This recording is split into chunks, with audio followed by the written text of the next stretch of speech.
Okay, well, good afternoon to everyone. Welcome to Seneca County Board of Commissioner meeting. Today's Tuesday, it's July 29th, 2 p.m. in the afternoon. This is our regular board session for the week, and we'll begin with the Pledge of Allegiance. Pledge allegiance to the flag of the United States of America and to the republic for which it stands, one nation, under God, indivisible, with liberty and justice for all. I'd like to thank all the veterans that are here for your service. Please bow your heads for an opening prayer. Dear God, thank you for Seneca County. Thank you for a great day. Thank you for Ohio and the United States. Please look over this meeting, that we put the people's interest at heart, make good decisions on behalf of the county. In your name we pray. Amen. Okay, roll call, please. Commissioner Paradiso. Here. Commissioner Frankert. Here. Commissioner Busdecker. Here. Okay, so at this time, we'll accept a motion to approve the digital audio recording of our previous board session way back on Thursday, July 17, 2025. So moved. Second. Okay, it's been first and seconded. Roll call? Commissioner Busdecker. Yes. Commissioner Frankert. Yes. Commissioner Paradiso. Yes. Minutes approved. Boy, you need a ticket for that seat. I know I feel special up here. Welcome. Okay, so first on our agenda, we have Ohio State Extension update from Presley. Come on up, please. Understand you have a presentation? Yes. I'm going to be giving an update just on nutrient management and then have a seat over HPAI, which is highly pathogenic avian influenza. And first I want to talk about manure application. A lot of times when we work with nutrient management, a lot of what we're working with is manure application with the farmers. And this is just some general information about manure application, some of the laws and codes that go with that. So right here, directly from the Ohio Division of Ag Manure Application site, it says that the Division of Soil and Water Conservation has the authority rules regarding the application of manure at farming and animal feeding operations. So they are one of the entities that is going to kind of oversee manure application. OSU Extension, we focus on educating people about manure application, which is why I'm here today. As well as ODA handles a lot of the enforcement behind that. So ODA and OEPA also have authority over their own permitted sites. And the NRCS Conservation Practice Standard 590 goes over all the rules that need to be followed when you are applying manure. It's also in the Ohio Revised Code that you need to follow these certain laws and practices. And you can get soil tests done to determine if your soil actually needs any type of manure or fertilization added to it. And you can get analyses done of your manure to know exactly the makeup of that manure, to know if it's needed to go on your field, how much needs to go on the field, etc. So we live in the Western Lake Erie Basin, as you can see in the map in the upper corner of the screen there. And because we are in the Western Lake Erie Basin, we have additional restrictions on top of what is in the normal codes on how manure can be applied.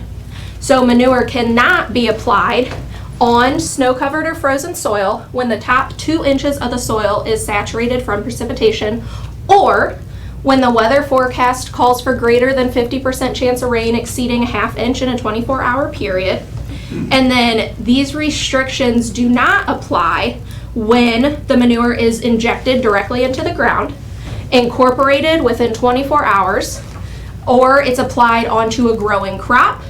And then the Director of Agriculture can then go ahead and, if there is an emergency, provide written consent that and would negate some of these rules. Now, some of the types of manure that is applied and how it's applied might be confusing to people who aren't familiar with farming practices. So I'm going to go over some of those here. So injected manure application. This is when manure is applied directly into the ground.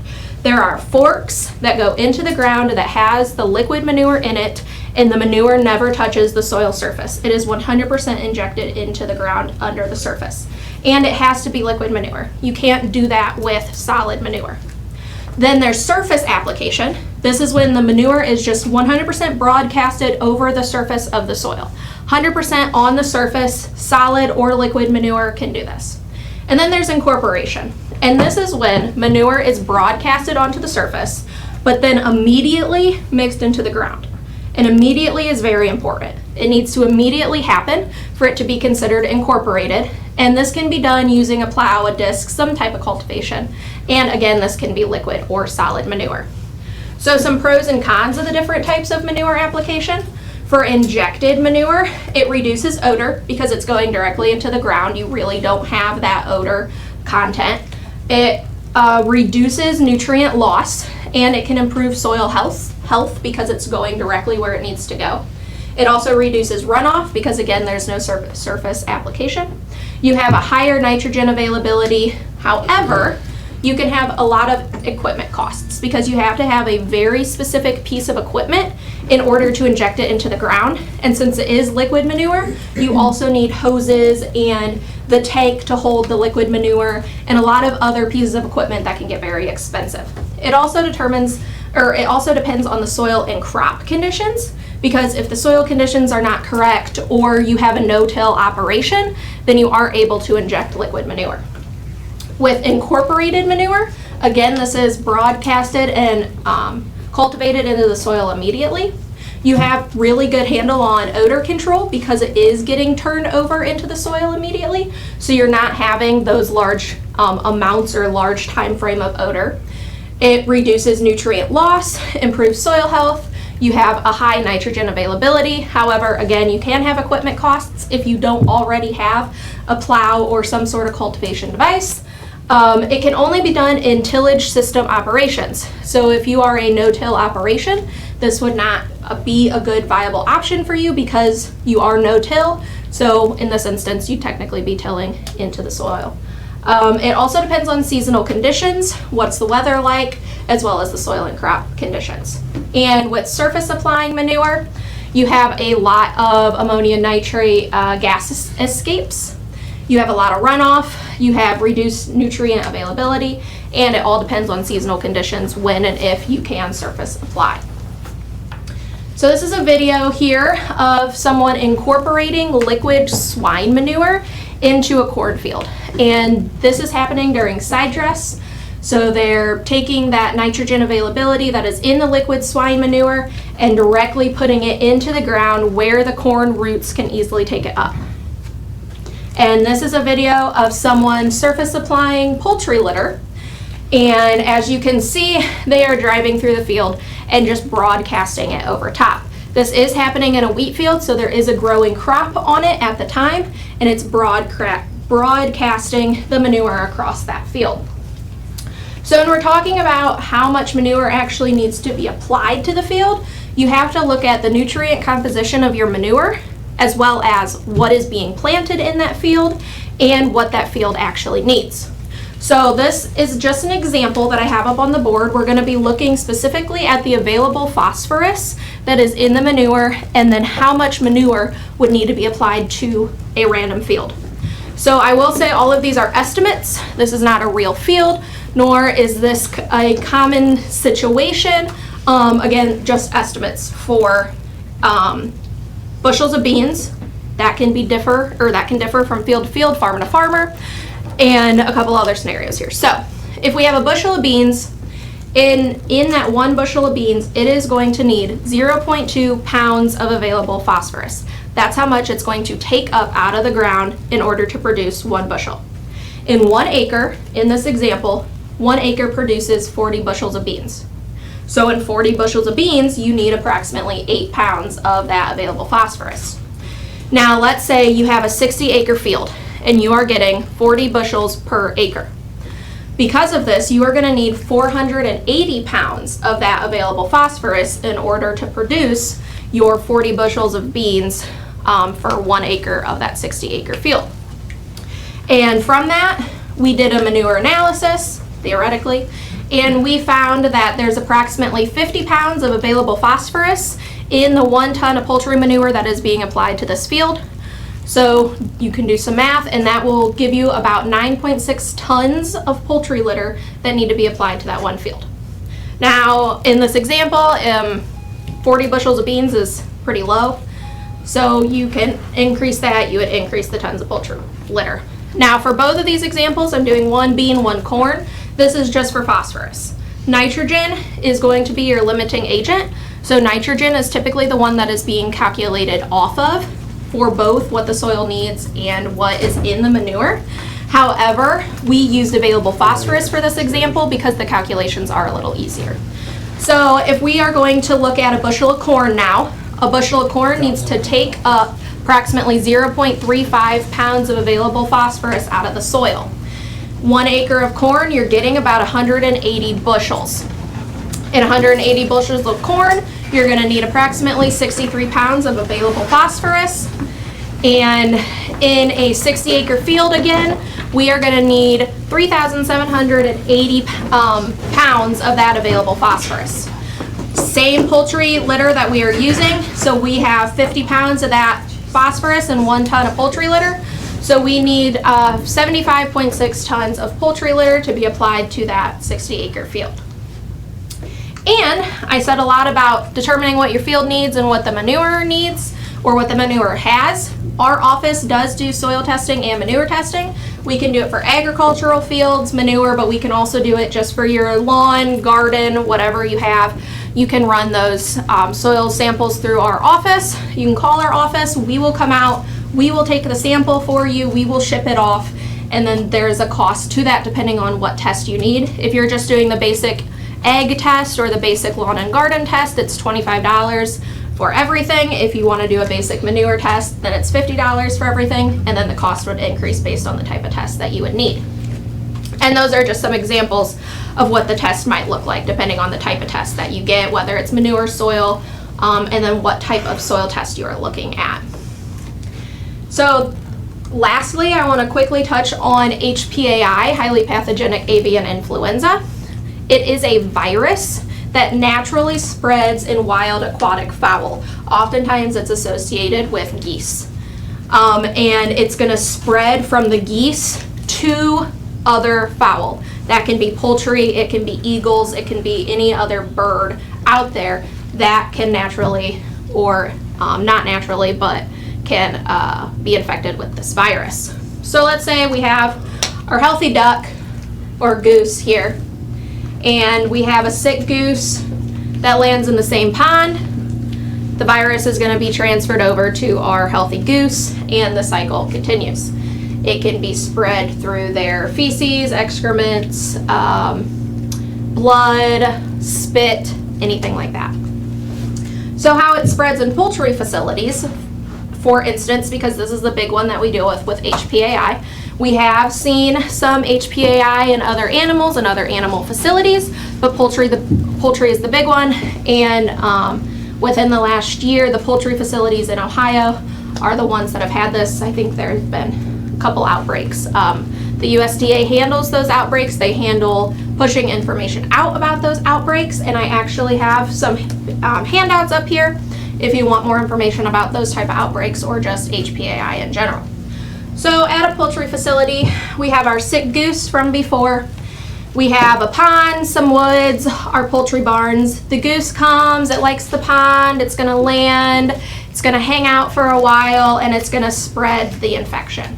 And then we have a wild bird that comes in, an eagle, a hawk, whatever it is. It lives in the area, it lives in the woods next to the poultry facility. It's going to come in contact with the virus. It's going to then spread the virus along with other wild animals in the area. And then we have our worker for the poultry facility. The worker comes in, they are going to then go into the barns. They are not practicing good biosecurity methods, and they then infect both barns, which in turn will affect the poultry inside of them. If there was no inside to outside contact in those barns, there should be no transport of the virus. There's also a lot of biosecurity methods in place at poultry facilities like showering in, showering out, not having anything from the outside go into the inside of the poultry facility, etc. But just general biosecurity, for me, you, backyard farmers, whatever it may be, you should wear different clothes and shoes to the store, to your neighbors than you wear at home. Once you get back home, you should change immediately, wash immediately, make sure you wash your clothes, shoes, anything that could have touched the outside world. Wash your hands, make sure to wash, sanitize. Wear overalls, boot covers, gloves. I always carry all of these things in my car with me when I go from farm to farm or even people's houses for different things. Even though necessarily maybe they don't have poultry, I'm not worried about HPAI, but just to practice general biosecurity efforts. You should wash your vehicle, wash the tires, disinfect everything, and there's so much more that you can do when it comes to biosecurity, because you really want to make sure that if there is some sort of outbreak, you are keeping it where it's at and you are not transporting it or moving it anywhere. This is my contact information if you have any questions about anything I talked about. I also have an event coming up on September 25th at our office.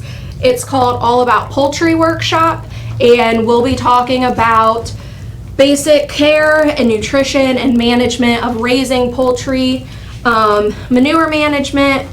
We'll do a big deep dive into biosecurity, actually have a couple examples where we'll actually walk through how bacteria spreads, look at it through a lens and all the fun things, as well as another HPAI update. This is good for community members, it's good for people who raise backyard poultry, youth who are poultry exhibitors. So those flyers are up here as well if you are interested, and the registration information's on there, and that's all I have. Very good, yeah, right. A lot of information in a short amount of time. Is this slide public? Yeah. How do we do that? I can take care of it. Okay, so can we put it on I can put it on the commissioner's website. Can we put it on the website or something? Go for it. Okay, nice job. Thank you. Always, yeah. You're Thank fine. you. You talked about bats. Everything.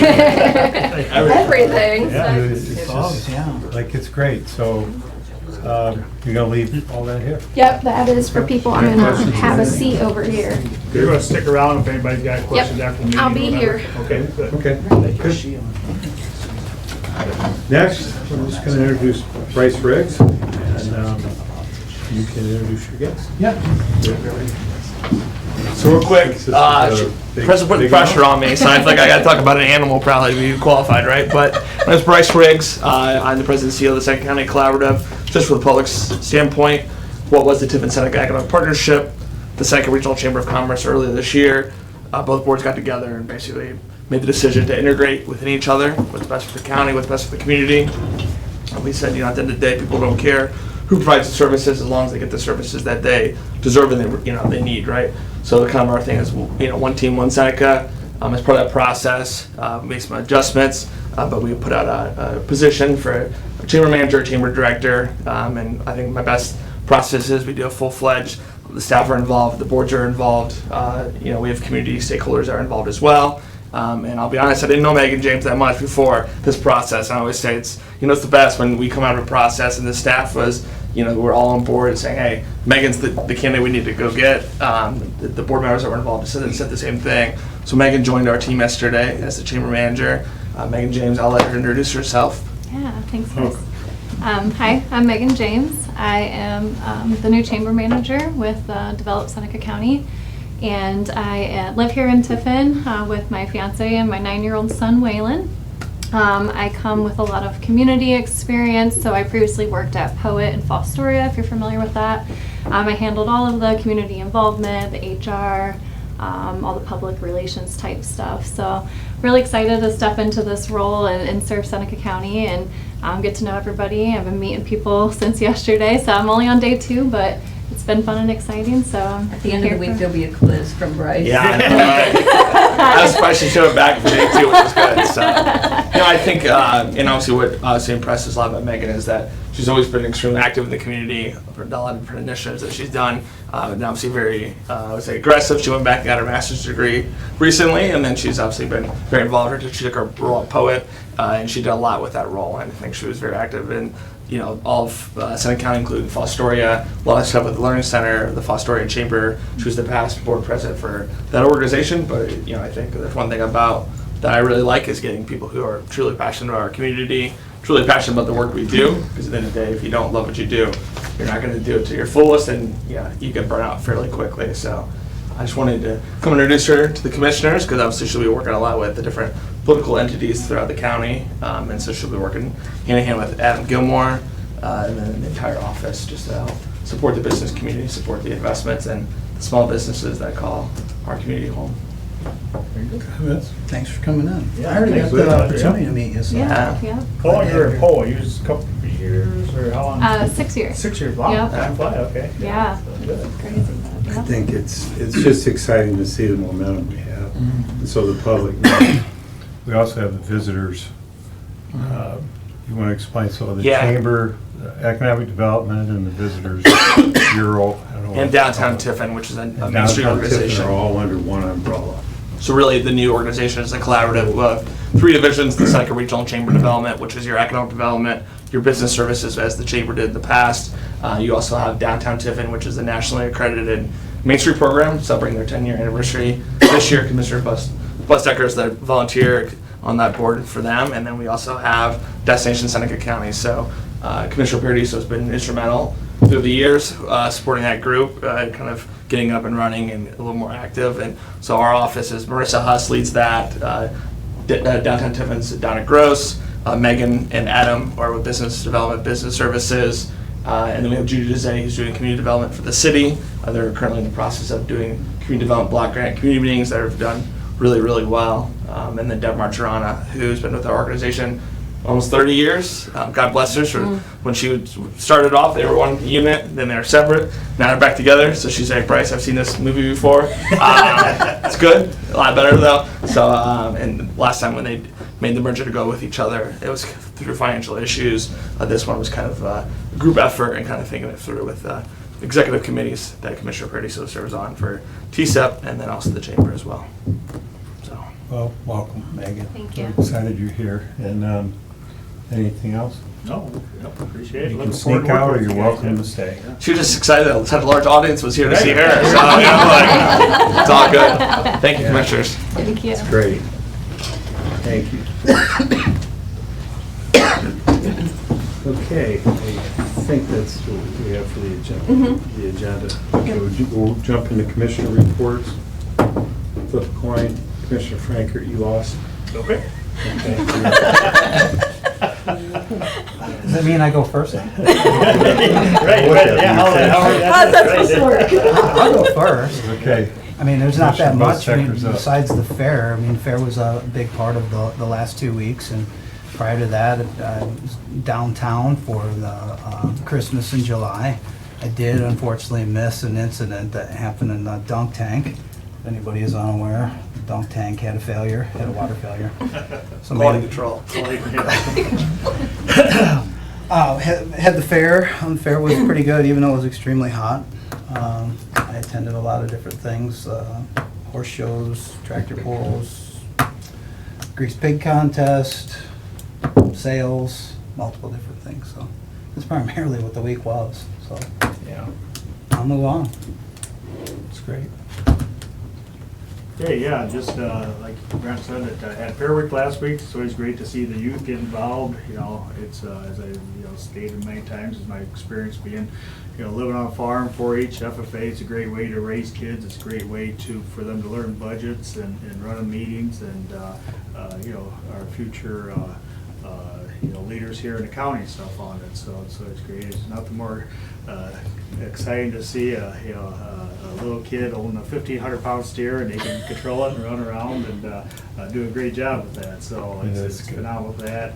Also had a food policy meeting. It's a committee that the health department's put together. Kind of they got a grant and stuff for that. So we had that meeting on Tuesday. So I did leave the fair for a little bit, went over that, and then at the fair the rest of the week and stuff, and yeah, I think they, it looks like attendance was really good. Like I say, that he had the heat, but no storms or anything. It kind of blew through that, anything like that. So I think we should have had a pretty good fair overall with it. So We tried something new with our booth. What do you think? How do you Yeah. evaluate? Any suggestions for next year? Yes, we moved away. If you are familiar, a couple of years ago, regional planning ran the booth. And I joke it was like everyone's 4-H project. Everyone brought their own board in and they showed off their projects from last year. We changed it to a TV setup. I think that really worked really well. The building itself, we knew this year the chamber kind of took over the whole East Kern building except for the rear, which was the Master Gardeners and the Punyon project. Their traffic flow, everyone was really excited about that. I think everyone was very happy. I think we're still going to work through some stuff with the trustees and kind of figure out what works for everyone. But overall, I think people were very happy. And I think the biggest thing from the fair perspective is that from the fair board, I talked to Brian last night and Derek, didn't take away from the Merchants building. I think it only added value to the fair itself. And also, people want to buy fair passes to get in to kind of, rejuvenate their stuff. So I think all in all, it was a win-win with the trustees, with the business community, and obviously the fair board, which we're obviously very appreciative of, allowing us to have that partnership. That whether it be the opening of the fair we work with them on and the building itself, I think it was a good win-win for everyone. I was there Saturday night when the wind came. Oh, So yeah. when you showed up, all your stuff was in the box. Did you notice that? I know. Then I put it back, and then I came in Sunday. It was all mixed on the up. floor again. Yeah. So, okay, well, good job. Good idea. Try something different. And we'll make it better next year. But you like the concept. Yeah, I really I won. I think think it so, worked too. real well too. Yeah, and like I said, I think the foot Me traffic too. in there seemed to be Yeah. really good, yeah, I think it was a great move. That's It what I helps saw enhance the back fair west. for people to see stuff and gather more free stuff, so, yeah. I was right next to Ribbon Fry, so I think I won the whole thing. So. I really don't have anything else to add, any old business. You good? We jump into new business? Did you miss me? You're new business. I'm new business? Okay. No, we did miss you. I'm- County administrator, well, you're new business. County administrator report. I just have a few It's things. just a matter of time. I know, it happens. It's, every once in a while. I did get a call from Senator Moreno's office in regards to a grant application that we applied for the ag building. We were told that we have made it to, I guess, the second round of this grant process. We had originally requested $1.6 million for our request. It has been reduced to $560,000. But we are into the second round of, I think it's the second round of this application process. So still positive news. So we haven't been completely eliminated, so. And the state grant was like $390, I think. Correct. For public notice. Yes, we did, and we did receive that. This is for the renovation of the Advertiser Tribune building. Yeah. We have a $390,000 state grant in the bank, right? We Yes, received it. yep, we've received And that. now on the federal side, keep your fingers crossed, that's what that was about, and then for 560. Yep. And I think we're still waiting on a complete approval from USDA, if You wanna give a I little saw update? that. Yeah, on so that's that? what, actually, I just got It's handled. an email that they're meeting Thursday to kind of solidify, Okay. where we're at on this, but it sounds pretty positive that they're going to be able to. USDA, USDA is, release. yeah, she thought it was last Thursday, it's this Thursday when they are meeting. Okay. So as soon as she finds out officially, we'll know, that we're able to move forward with that, with the USDA part of that, so, yeah. So hopefully, first next week, we'll know, get a good, clear, positive direction, so, because we have it all designed, now it's time to get it kind of finalized with each of the entities, OSU, Soil and Water, and also USDA, to kind of where everything's gonna be positioned at. Final. Yeah, final and stuff on that, so. Yeah. That's where we're at on that, so, yeah, hopefully get some good news here this next week. The other thing that I have is that the Ohio Public Defender's Office has come out with a memorandum of what they expect the spending level to be, the reimbursement level to be to the counties for indigent counsel. They are expecting the initial reimbursement for fiscal year 26, which started July 1, would be 82%. So we will be reimbursed 82% of whatever we process to the state for the our indigent balance? counsel. I'm sorry? For the balance of the year or for next year? This begins for fiscal year 26. So it will run July 1 through June 30th. So it runs on state fiscal year. And they budgeted approximately $399 million for that biannual budget. So this is their best guess, depending on, I mean, it's all dependent on, Were we a tad higher last year, maybe? I think we were at 90% Yeah, last probably year. a little bit. But it's all dependent on the total cost submitted by Right. the 88 counties in Ohio. So if we see a decline in indigent council, the reimbursement could be And higher. that might have, so what happened, maybe it was decline how we got that, because I mean, we were in Or the if it 60s increases, before we they get was looking reduced. at the, Yeah. right. Yeah, so it at one point it was 100%, Yeah. so it just all depended on who is sending in the reimbursements, and what counties, the amount that they're sending in for it. So Mr. Brian Ball's back there thinking, so what happens is, you're entitled to an attorney, and so so we, the county, have to, through the court systems, either we have to provide attorneys, but we get reimbursed from the state. And so what the state does is they have appropriated in this budget $399 million. $399 million of Roughly. 88 counties. And they, based on historical use of the money, they're guesstimating we're gonna get 82% of that back. So the 18% difference we have to pay, taxpayers pay, supplement the court system. Periodically, we review our fees, you know, how we stand. The judges do a nice job of selecting people for the court system. And the county commissioners of Ohio, this might be one of the top, it is one of the top legislative issues that we advocate for every year in the budget, the county commissioners, because that's one of those unfunded mandates, you know, that we have to provide this service.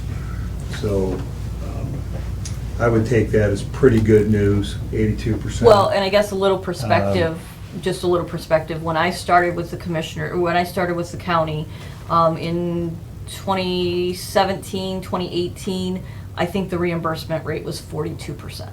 Yeah.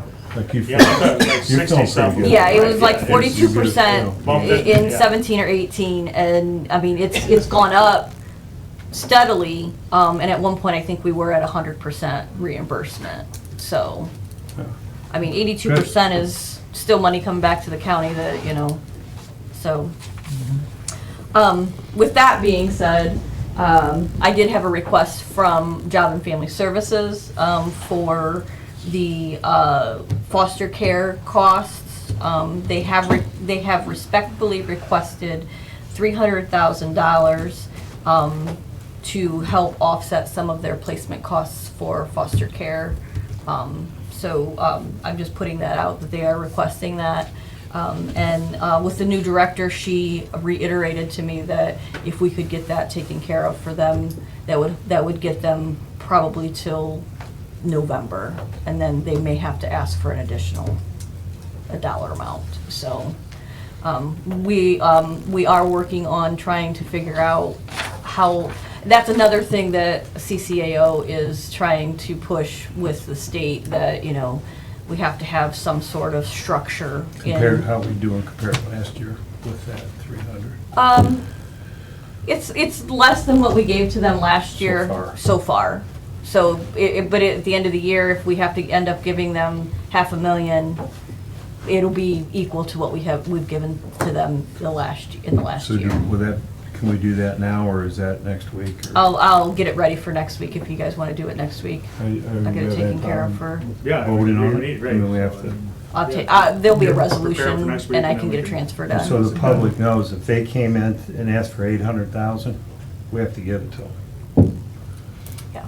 So that's a mandate the commissioners have to fund.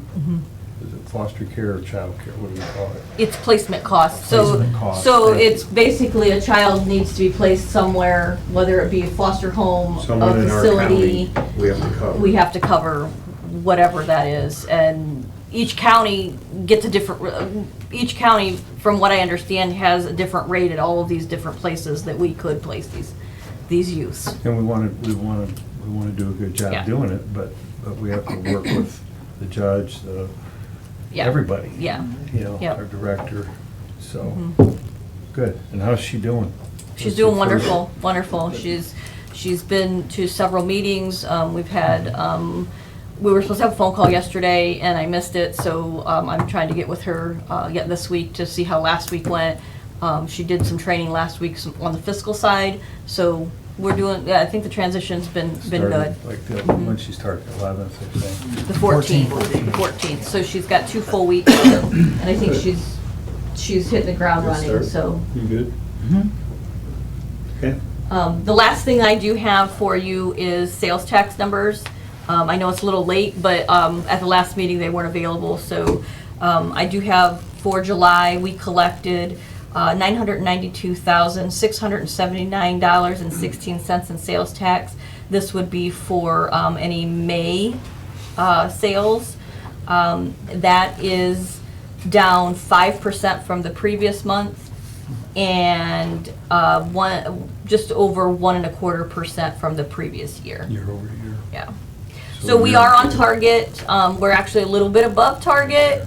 Not much, but a little bit above target. So, you know, sales tax is holding steady for us. A reminder, tax-free, I believe, starts August 1st. the 1st, okay. This is the 14th.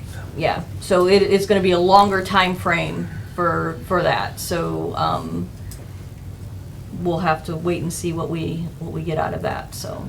Well, we made whole last year, you think? I know we got money. It's but I'm not- hard to tell. I can't tell. from Because that at all. how do you know without knowing what was actually So sold? it's just, it's what it is when we get it. I Yeah, think. we hope that the state does, you know, a diligent job of providing, And it's only for up to $500. It's not. Yeah, like it's not cars. cars They or changed anything it, like didn't that. Because it was bigger before, right? Bigger dollar raise? No, That's true. no. Still a number. They had already decreased it. Yeah, so but it's anything up to $500, but it's not good on cars or, there's a list of I things think, that, like, yeah, your sin stuff, tobacco and all Yeah, that stuff. Back to yeah. schools. Back Yeah. to school supplies, clothing. clothing, So the public knows over 50% of our revenue comes from sales tax. So we budget for the year and then the state says, okay, from August 1st to August 14th, there's no sales tax with all these restrictions. Well, we don't get that money, right? And they say, well, we're gonna make you whole with the money, which doesn't make any sense, you know, so. And then we get a check in the mail, but there's no real way to track it, I No. don't think. Mhm.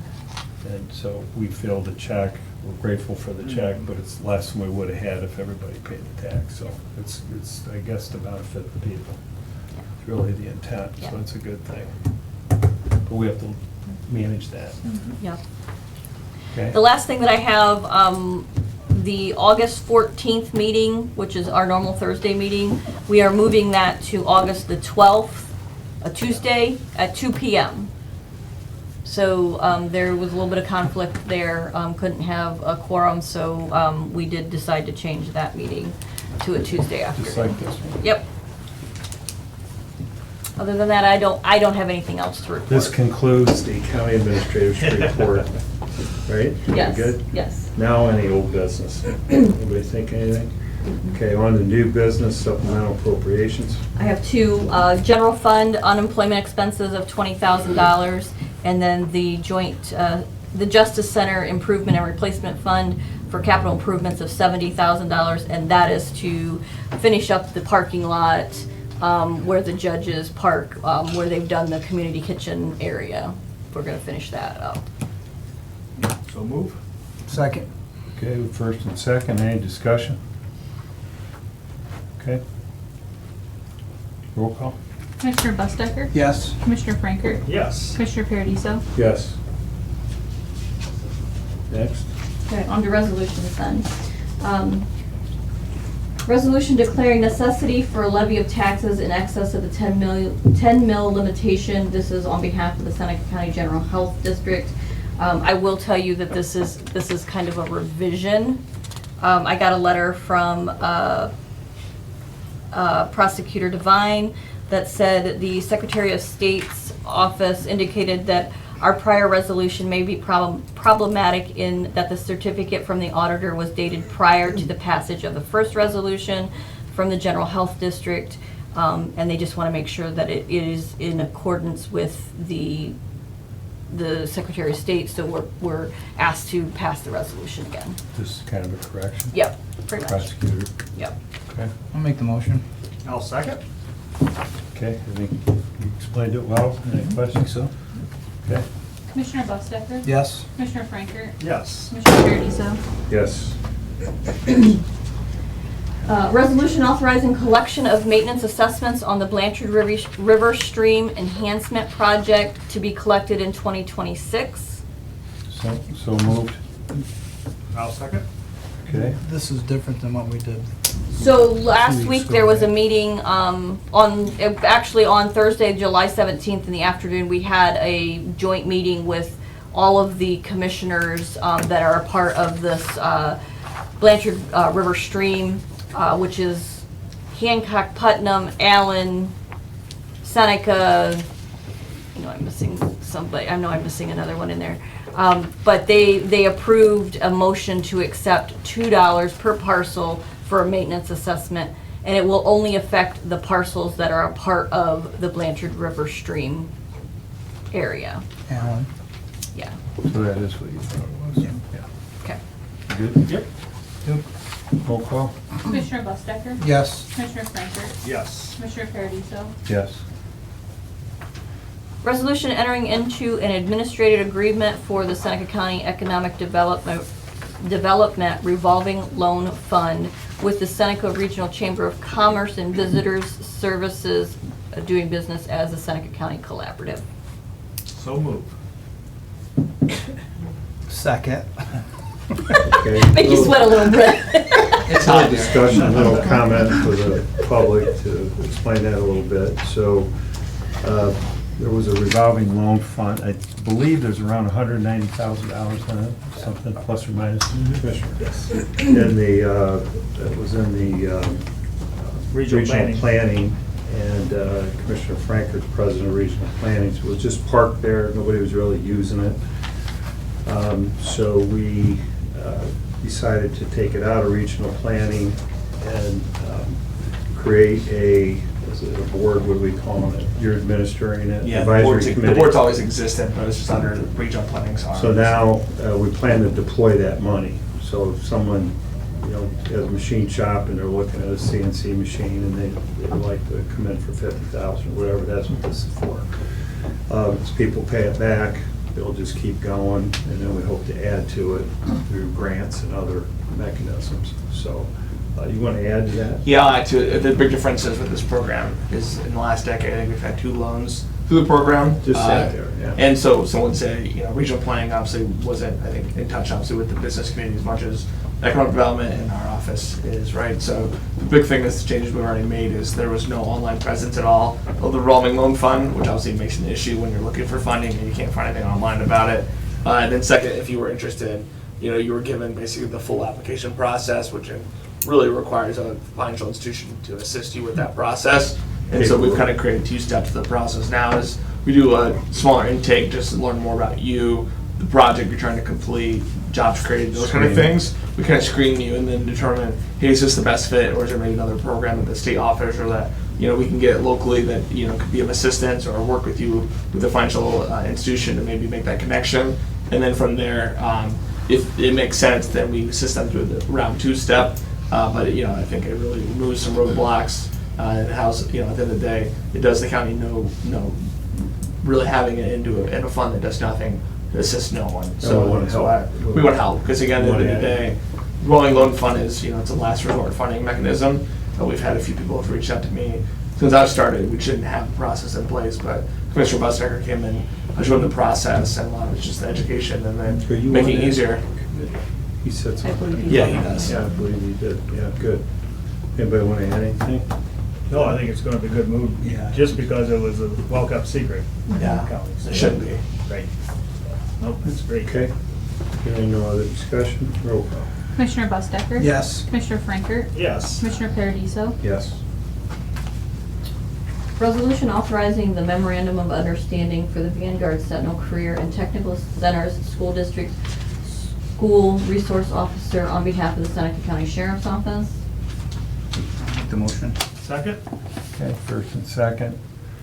Another comment for the public. So Sentinel Vanguard pays Seneca County into the sheriff's budget. The sheriff provides a resource officer. So there's a licensed sworn sheriff deputy out at Sentinel throughout the school year. Commissioner's responsibility, we don't do that. It's up to each local school to provide that. And Sentinel worked out an arrangement with the sheriff, with our, the prosecutor, and the commissioner's okayed it. I think this might be the third year, I think so. that they're doing it, so it's a good program. But Sentinel pays the county back and reimburses us, but the sheriff also has to put the time and training. And it's a commitment on the sheriff. He doesn't have to do it, so I give the sheriff and his people credit. And it's a dedicated officer. Yeah. They have to have certain certifications. So Yeah. during the school year, that's where they are, and then they cover during the summer other, people on vacation. They work it out so they can pay the person year round and keep everybody, Yep. keep it efficient. Yep. You good? Mm-hmm. Yes. Okay? Commissioner Bustecker? Yes. Commissioner Frankert? Yes. Commissioner Paradiso? Yes. Resolution amending the designation of the Emergency Planning Committee for Seneca County, Ohio. So move? Second. Need a little explanation? Sure, I can Yep. give you an explanation. Ms. Um, Vice President? yeah. What are you, Vice Yeah, Chair? well, officially, according to this, I'm the vice chair The vice of chair, the yeah. Planning Commission now.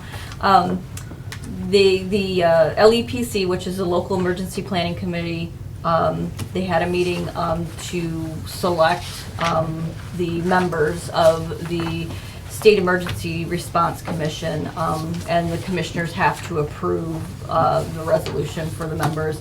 And it's several members of the community, the fire chiefs, the police, there's one police chief, there's the sheriff, a commissioner, EMA director, mayor. I'm on the board. There's several people from the Seneca Health District. Members from the hospitals are on this, ODOT, the media is on here, the Red Cross. So it's a wide range of people that are on this committee. So, So by being Vice Chair, you're on the Executive Committee. yes. Basically. Make a motion, we approve I'll the second. resolution. Pick the second. Who do you have second? I thought we already did. We the did. first and I think we second. did. He- So we did it twice, we Yep. have a first and a second. All right, that was discussion, we're ready. Commissioner Bustecker? Yes. Commissioner Frankert? Yes. Commissioner Paradiso? Yes, we're getting down to the end. You can tell. Yeah. Okay.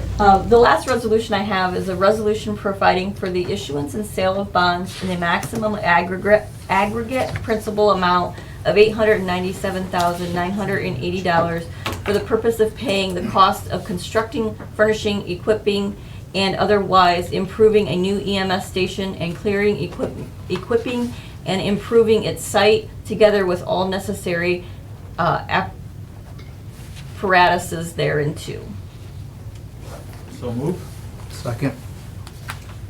Okay, a little discussion. Yeah. You're up this- first, and then I'll, I just, this take is, it. this is the culmination that we have been dealing with North Central Electric. They provided a possibility of getting a USDA loan to help us build our second EMS station, which is the Norigal station. It helps them because they now will have a revolving loan fund, so they will be able to also help the community. similar to yours. And the commissioners, it's interest-free, so the commissioners just are paying back this roughly $900,000 to North Central Electric 10 years. over 10 years. So everybody knows, as county commissioners, you can't borrow money like a bank loan you go through a bond process. The only debt the county has, the commissioners are responsible for. There's some sewer lines that are paid by sewer revenue and the courthouse. So we took this very seriously. We already paid for the building's paid for. In our capital account, how much do we have in the capital account? 3 million? We have a little over $3 million in the capital account without this money. But we felt as commissioners, getting $900,000 interest-free, we will then add that to the capital account, and we will pay this back over a 10-year period of time. We'll deploy that as needed.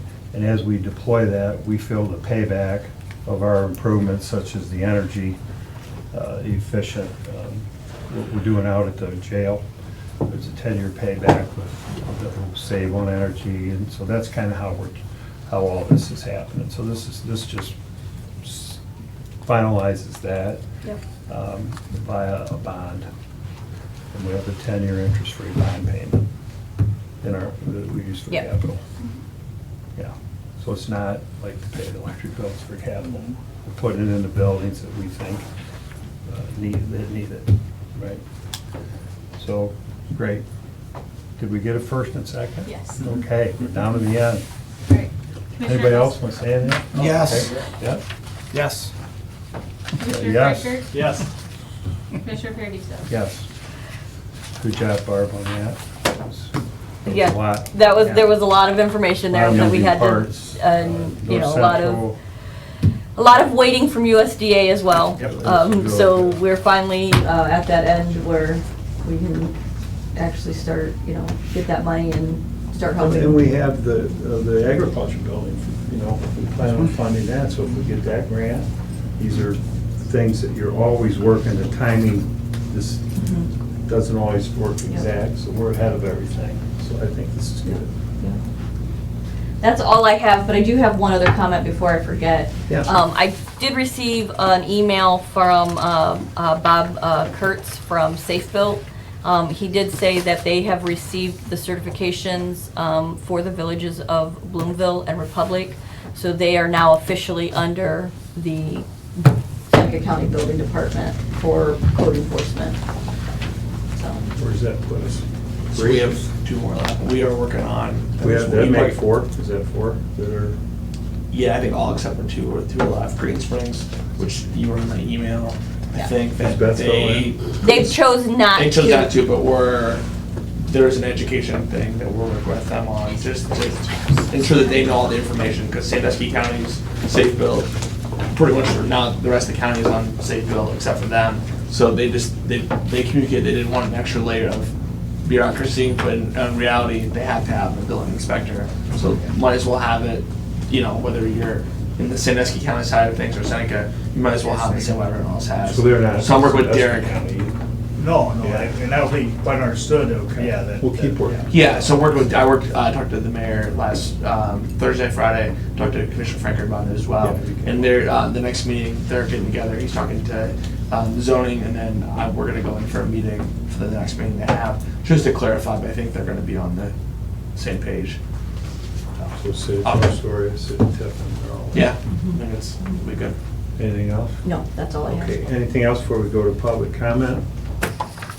We're doing okay, 53 minutes. Public comment. Okay, so, public comment time. Anyone's welcome to speak. Just come forward, one at a time. Gaze in the crowd, whoever wants to come up. Yes, sir? Thank you. I'm Alan Overmeyer. Welcome. I'm not going to go over what I said publicly before, but this is my statement today. In regards to Seneca Poultry and any other sites existing or proposed, the lack of concern by the commissioners with this water traveling through Seneca County into Sandusky Bay and Lake Erie, I do not understand. Also, considering the possibility of contamination of the aquifer is very concerning. Since the city of Tiffin does not have a reservoir and is depending on the Sandusky River for its water source, this is very concerning since both St. John's Dam has been removed and also the Fremont Dam has been removed. From my understanding, ODNR has talked for years about taking out the one at the Tiffin, so the fish can go spawning in their natural grounds. If I remember correctly, in 1988, the year of the drought, water had to be released from Kildare Reservoir to supply enough water to have Heinz Plant and Tremo process tomatoes. Kalmbach's and Hordes already have confinement operations at the head of waters of the Sandusky River. To my knowledge, there is not too many, if any, large confinement operations as close to the river from Tiffin to the bay. I hope Seneca County does not get known for contributing to the problem of algae bloom. Sincerely, Alan Overmeyer. And this was the letters that probably started this stuff that went to the Ohio Department of Ag. So, who gets this? Right there, that's public record. Public And- record for yes. us. Okay. Yep. And I want to thank Mr. Frankfurt for apparently doing some research on County Road 90 and Township Road 90. It's all for me. Okay. Thank you. Next.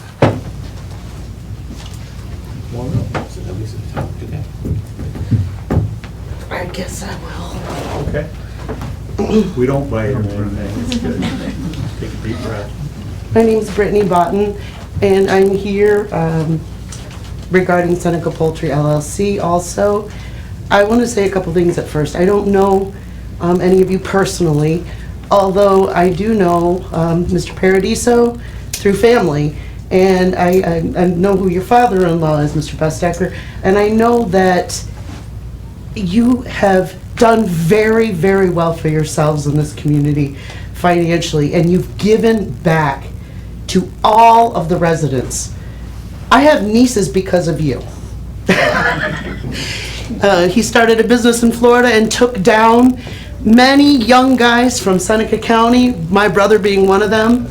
And because of that, I have nieces.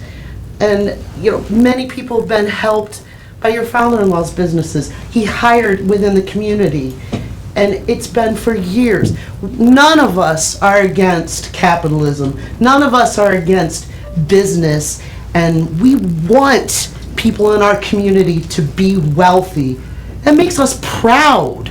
I think all of us are proud of that. What we can't have is people becoming millionaires at the expense of, this is just a small group. There are 20-plus families on County Road 90, families that have been there for generations. Mr. Overmeyer just told me his family's been there since the 1800s. The Overmeyer clan. The clan. But, you know, and I watch my father, first generation on County Road 90, officially, play with my grandson, fourth generation. How many more of you are in this situation?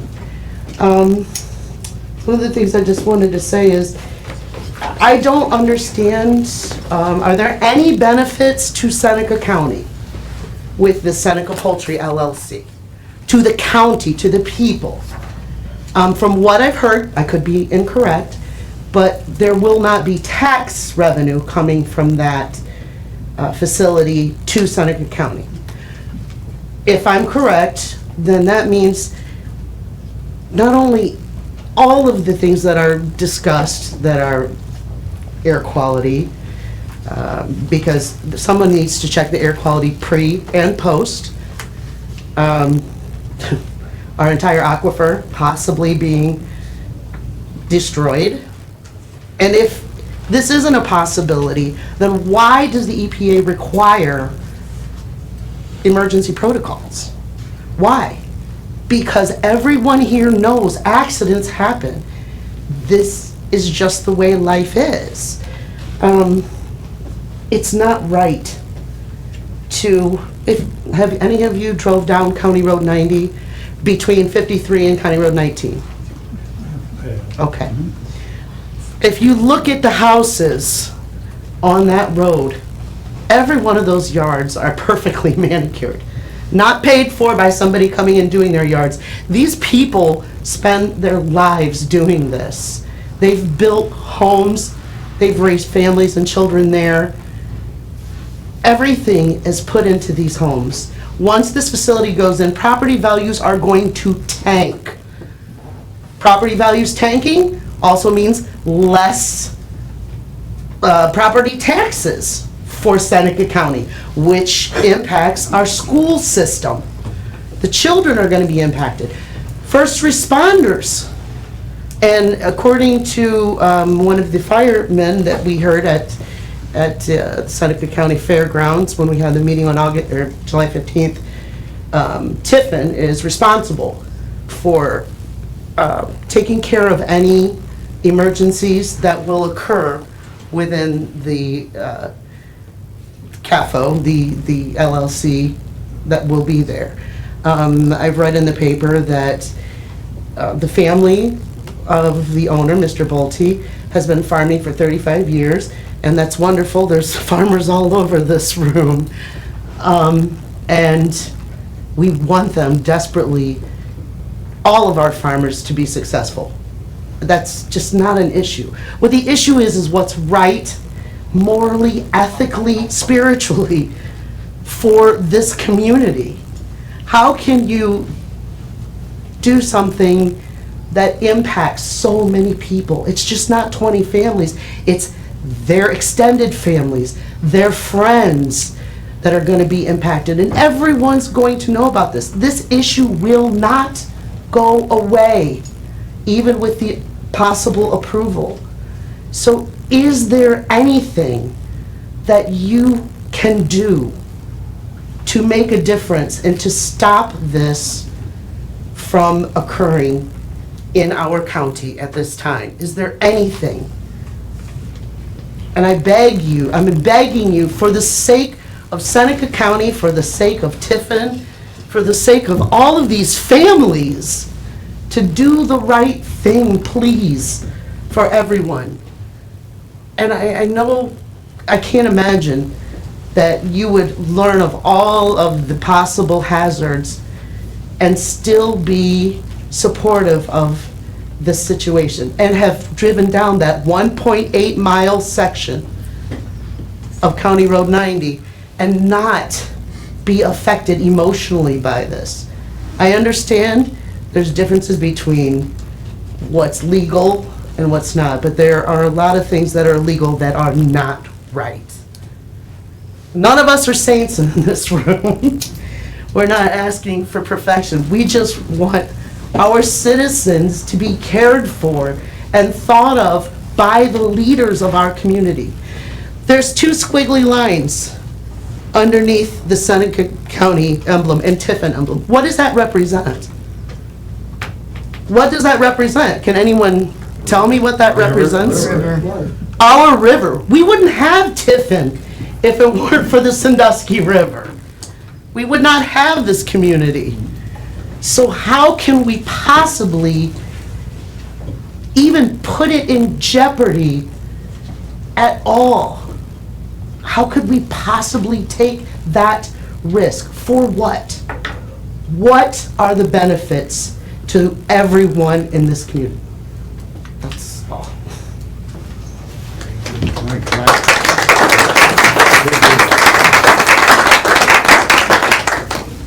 Thank you, Brenda. I didn't want to cut you off. Nice job. But please keep it to 3 minutes. We will make our comments at the end, okay? If any. And next, come on up.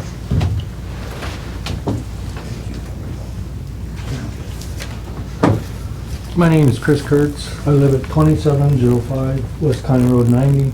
I've spoken to the commissioners and everybody. I want to thank the WSU Extension for coming up. By the way, who asked you to participate in this commissioners meeting?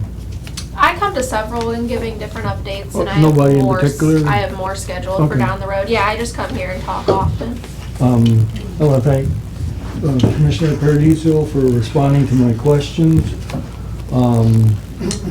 One thing, in the future, if the commissioners receive a notification of the magnitude that was presented to them in March, letting them know, what was going to transpire in our county, it shouldn't be kept, I don't want to say a secret, but I mean, it should be presented to the public in such a manner that they know about it. In the short time that our group has found out about it, we presented several hundred concerns to the Ohio Department of Agriculture. If we would have known in March, it'd been several thousand. I mean, that's how many people say, we would have done something. And, you know, it's so confusing with even the people in the government that we've talked to, that we're understanding of the 15th of July as a hearing, and we were told there were gonna be both sides. We were trying to keep a tally of the negative, or the, excuse me, not the negative, the for at the fairgrounds. I think it was 0 to whatever. So, I mean, there was some confusion. The representative for Kalmbach said it was an open hearing, there was gonna be both sides presented. Did not hear that. I heard the people with concerns at this meeting. Since even the permit has been started on this facility, in our own location that Brittany spoke of, families and stuff, you know, we're having an increase in crime.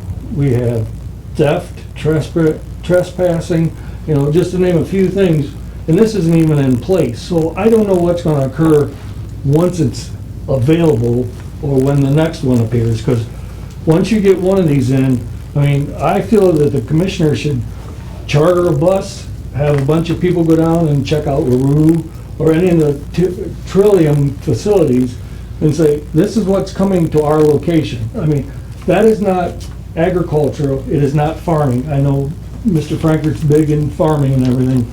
There's a difference between commercial and farming. This is commercial. I mean, when you compared the one hearing, you questioned a lady with a garden and was drilling her in the comparisons of how the manure of a facility was going to be handled in versus a garden. I was like, that's not even comparing the right things. I know that the City of Tiffin Schools has some property that they're trying to offload. That would be an ideal spot for this. Perfect, it's got crops on it right now, and we were being told that, you know, there will not be any smell from this facility, there will not be a problem with runoff. So if there's no problem with this, that would be an ideal thing to kill 2 birds with 1 stone. Eliminate the city looking to sell property, and an ideal place for them to have a poultry farm. Thank you. Thank you. Next.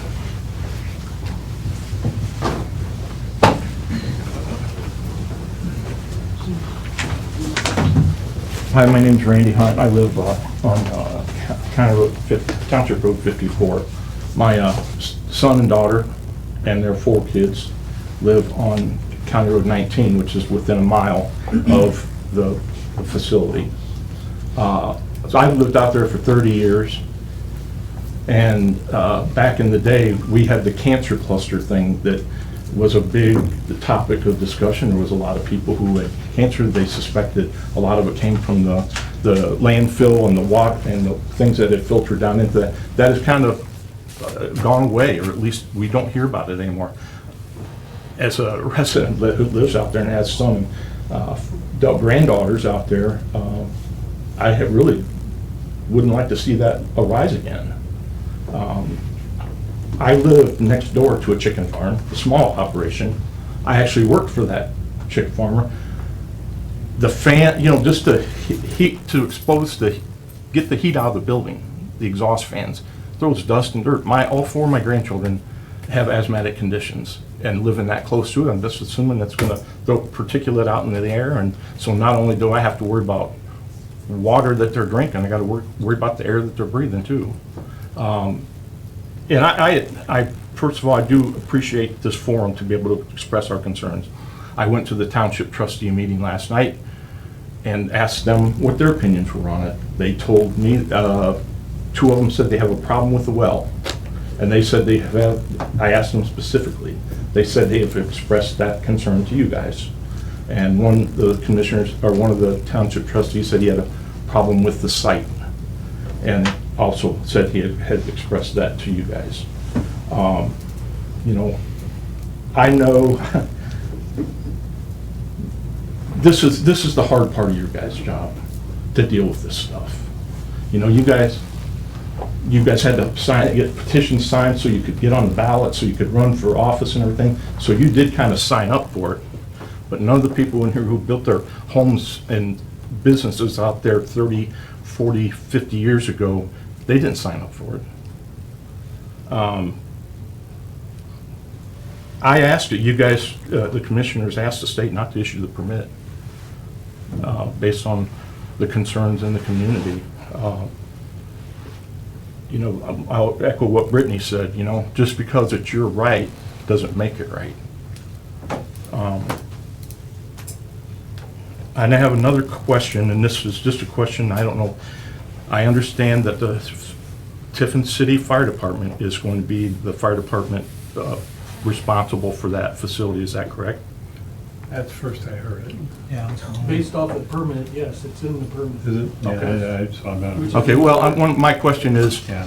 since, you know, my son's on the fire department here in town, so if they're stretched thin, is there any requirements from the fire department that could have this, if this facility is built, to have a fire suppression system put in it to help contain something so we're not sending firefighters out to a chicken farm while somebody else's house is burning?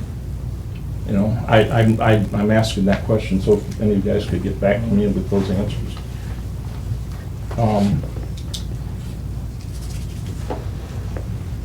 You know, I know most of us in here have kids and grandkids, and there's not too many of us in here that wouldn't do anything for our kids and grandkids.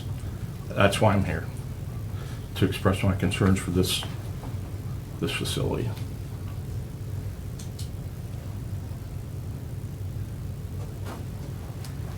That's all I got. Thank you.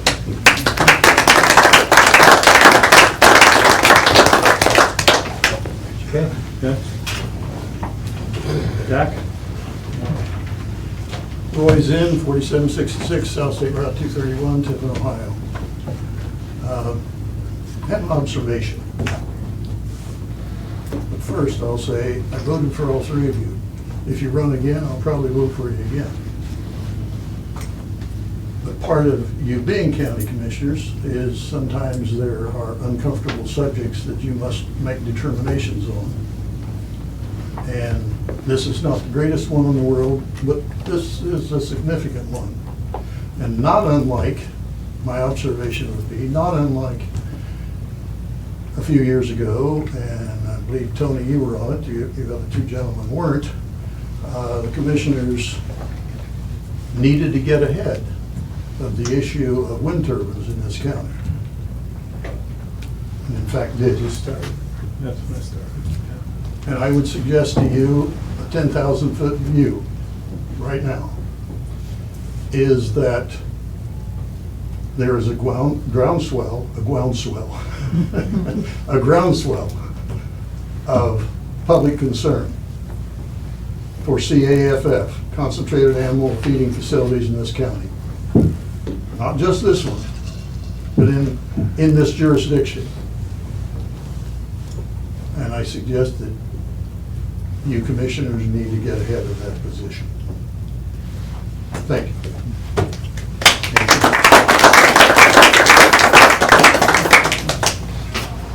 Anybody else?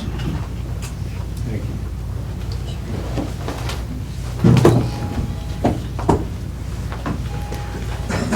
My name is Deb Kurtz, 2705 West County Road 90. I live on the road. I go anywhere. Oh, you live on the road. Yes, I do live on the road. Our whole entire time, we've been there 36 years. It's always been the dump road.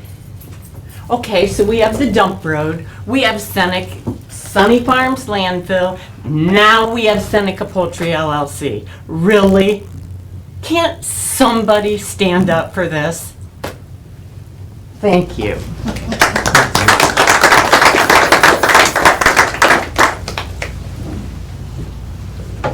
Thank you. Anybody else?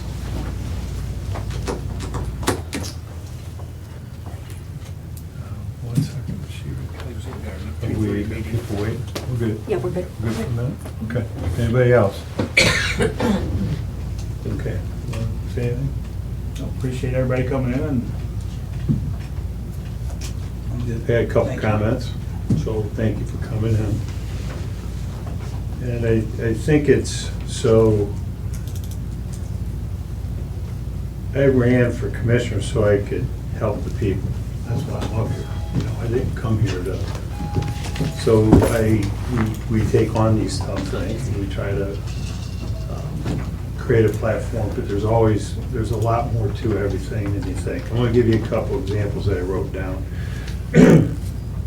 First one is, I think it's a good point. We did get, where's Mr. Kurtz at? Yeah. We get mail all the time. Barb will attest to that. We get mail, poultry farm, hog farm, AEP, we get all kinds of stuff, underground stuff, okay? We get it in our mailbox, we look at it. If it's something that we directly, at that point, are gonna deal with, we bring it in and we deal with it. And so normally, that's what we've done forever, okay? It usually starts with the local zoning. I'm gonna give you an example of the landfill, okay? It's frustrating, you guys are coming in, I appreciate it. I've been to the WIND meeting in Hampton, I've been to the EPA hearing in Fostoria. I was at the fairgrounds and I'm sitting here. You know, and I'm not skirting the blame, okay, but it's like, we can do our part and, you know, at some point, maybe you'll get a better answer than you're getting sitting there, okay? But I'll give you an example of the landfill. We have how many townships in the county that have no zoning, okay? And people came to me and they said, we need you to support the landfill. Really? Okay. So we go over there to Loudon Township and they don't have zoning. They put it on the ballot and the people vote it down. Yeah, I'm on record. The next day, property transferred, you guys see it in the paper? 42,000 an acre or something. It was a $6 or $7 million farm that sold the next day. You know, contingent on, did they get to, okay, so guess what? Sunny Farms just picked up another 200 acres. Zoning. So I think there's a lot of things here, you know, locally. We can make a statement, we can take positions, we can pound our fist. I've been pounding my fist with the landfill since we started pounding them, okay? And the best we could do is where we're at right now. And they got their permit, we cut it back from 12.5 to 95. And I've been putting a lot of thought into this, and today I learned some new things. Okay, we're separate, we have different opinions, we could, you know, I think the local people, with the local trustees, the local villages, that's where, you know, I'd like to see a little bit of something from somebody there, okay? You know, my position is I am concerned about the water, you know, the aquifer, and so forth. But, you know, when you look at it, I'm just, you know, I'm not there yet, personally, one way or the other. this is where I'm at right now. That's my personal comment. So, nobody else we'll be back here next Tuesday, we'll be back here, when are we coming back? Thursday, 10 o'clock. A week from Thursday, you can keep the emails coming, you can call, you can, as far as I'm concerned, that's fine with me. Yes? And then we have to end the meeting because we have public comment. We're ending the meeting, I'll take one question. Go ahead. How many signatures does it take to create a resolution? If we bring a petition to the commissioners. That doesn't matter. We just have to, I don't think there is, yeah, it's up to us. Yeah. You know, we'd have open discussion and one of us would recommend we do it or not. But that has never occurred as of yet? No. That's how this works. But, yeah. Okay, we good? Anything? Nope, anything? Thanks for coming. We have a 3:30 meeting in here. We have a land bank meeting. And now we gotta get ready for that, right? So, if anybody wants to stay after, talk to me, I'll be here. But, meeting's adjourned. Thank you.